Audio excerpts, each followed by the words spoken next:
Everyone looked so strange through the glass of the case. The prefect is short and thin, but he kept getting stretched as tall as can be, then smushed all short and round again. He was saying that the country was in grave danger and the king couldn't save it by himself.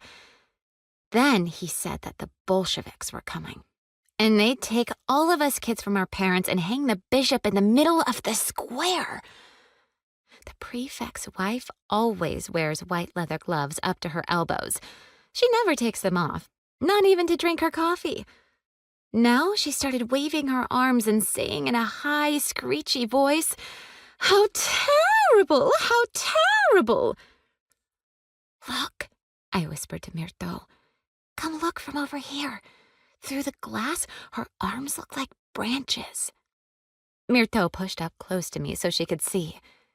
Then someone spoke in such a booming voice that the whole case shook and the Wildcat seemed to take a step forward. It was Mr. Amsterdam Pikipikiram. That's not his real name. It's just what we call him.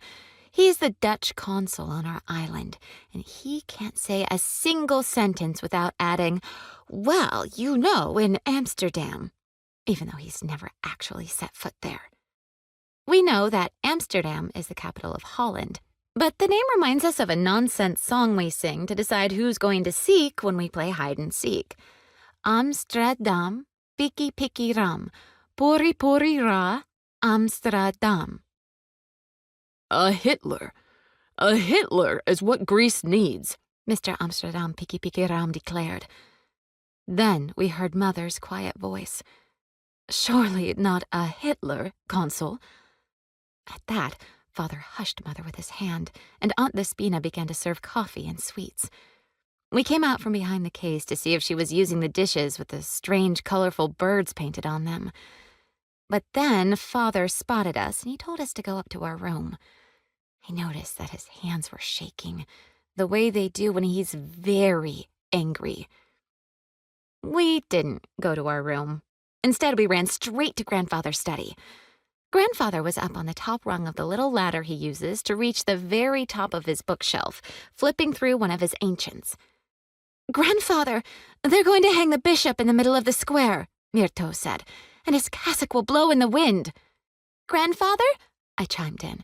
"They're going to take all of us kids away from our families and toss us in a ditch with lime and—" Before I could finish, Grandfather slammed his ancient shut in annoyance.